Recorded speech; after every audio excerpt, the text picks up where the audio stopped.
Welcome to the Sharkpreneur podcast with Kevin Harrington and Seth Greene. Kevin Harrington is the inventor of the infomercial, one of the original sharks from the hit TV show Shark Tank, and has generated over $5 billion in TV and digital direct response sales. Seth Greene is the world's first trusted authority on cutting-edge direct response marketing, a best-selling author, and the only 3-time Marketer of the Year nominee. On the podcast, Kevin and Seth interview sharkpreneurs who share straight talk on what it takes to explode your business. 49 faces looked to him in triumph. Over the last 12 months, they had each taken turns and promoted his business for a week at a time, driving over $987,342 in revenue. What if you had a network of 50 centers of influence who promoted your business every week for a year? Grab your copy of the #1 Amazon best-selling book, The Ultimate Guide to Growing Your Business with a Podcast, at 33% off the Amazon price by going to ultimatepodcastbook.com. Again, that website for 33% off the Amazon price is ultimatepodcastbook.com. Welcome to the podcast. This is your co-host, Seth Greene. Today, I've got the good fortune to be joined by Dr. Eugene K. Choi. And we're going to talk about how to move from fight or flight into executive state. We're going to talk about emotional regulation, resilience, and authentic executive presence. He is a keynote speaker, executive coach, and neuroscience-based leadership expert with experience managing over 250 plus locations. Eugene, thanks so much for joining us. Thanks so much for having me. Great to be here. Our pleasure. Let's go back in time. You went from, I think, pharmacy and healthcare into neuroscience-based coaching. What was the turning point? How did you make that switch? Oh, man. Yeah. So long story short, I was a pharmacist. I practiced for 3 years out in New York City, out on the East Coast, got burnt out. I did filmmaking full-time for a little bit out on the West Coast. So the filmmaking taught me marketing without realizing I was learning about marketing. We created multiple pieces that generated millions of views. The biggest project I worked on got 23 million views on it.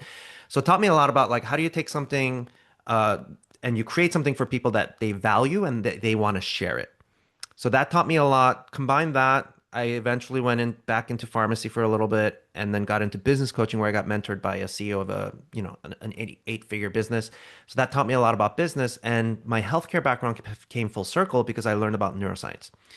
So the neuroscience behind, wait, hold on, how do you perform at an extra high level? How do you access this higher function that we all have access to that most people don't even know about, where you can access higher levels of critical thinking, problem solving, and become a better leader? And for me, it was also become a better parent, a better partner.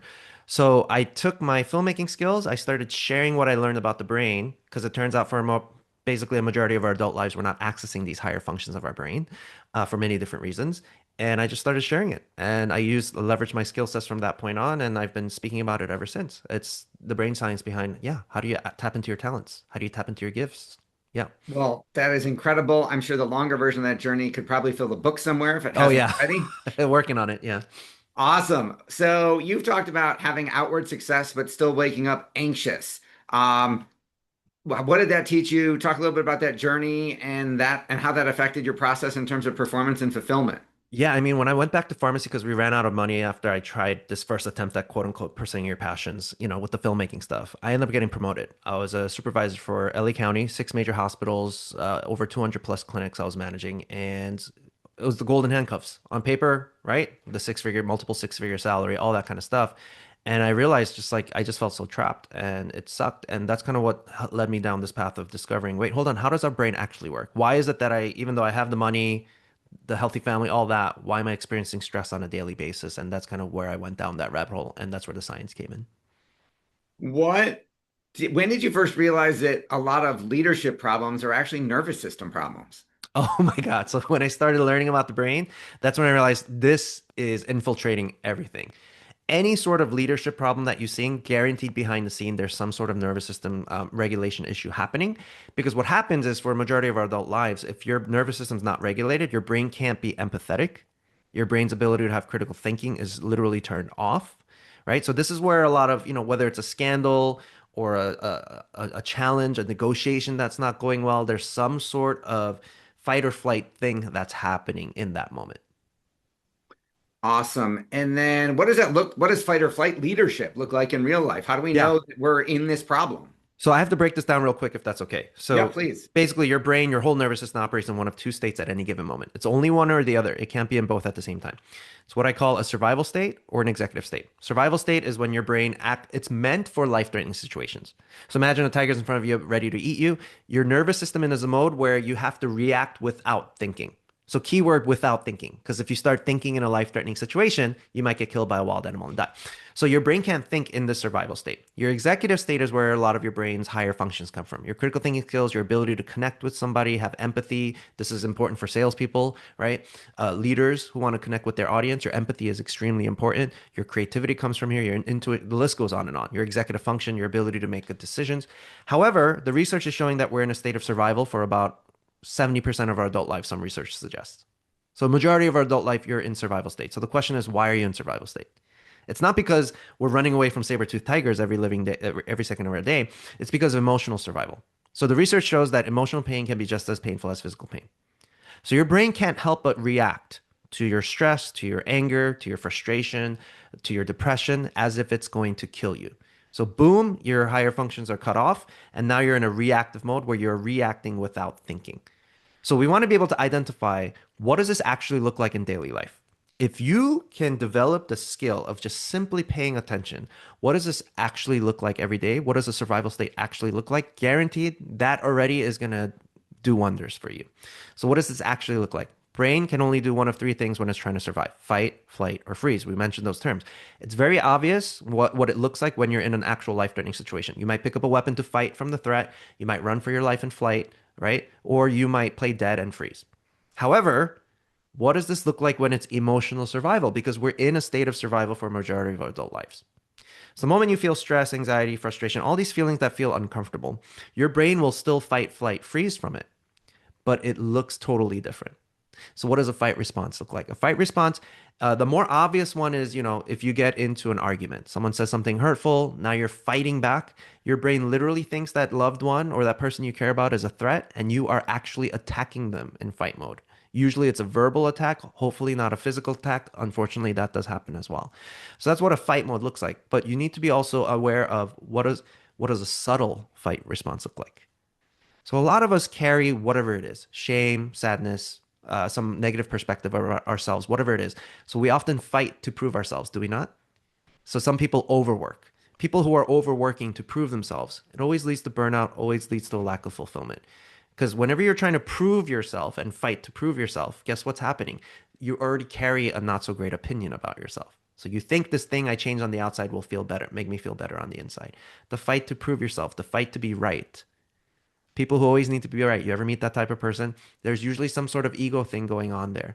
So there's a lot of subtleties there, right? I had a friend of mine, a client of mine, and also a friend. He used to, when we're going to the fight, flight, freeze mode, he realized, oh my God, I spent my whole life in a fight mode.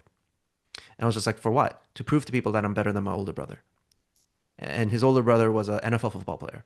So he was sharing how my whole life I've been fighting to try to prove I'm better than him, because he remembered a memory when he was in high school. His football coach said to him, "You're never going to be as good as your brother. Don't even bother trying." Wow. So when we have hurtful experiences like that, we tend to go into fight mode. But the thing is, you're not accessing these higher functions. And this is why, if you ever had that feeling of like you're in a hamster wheel, I can't get my head above water, I'm not solving things, guaranteed you're in some sort of fight mode, and just working harder doesn't necessarily mean it'll always produce the results you're looking for, because you can't work smarter, because you can't think. So when we're in a fight mode, we're just working harder, we're not working smarter.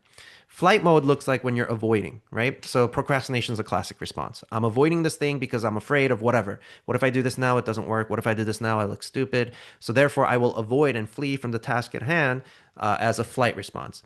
The more subtle ones, there's so many different ones of this, but I'm just summarizing it. One of the more subtle ones to look out for that's most common is people who are numbing themselves. Some people, there's no judgment around this, which, by the way, is also a fight response. If you judge someone's character, it's because you have an insecurity about yourself. You feel the need to put someone else down in an effort to make yourself feel better about yourself. That's a fight response.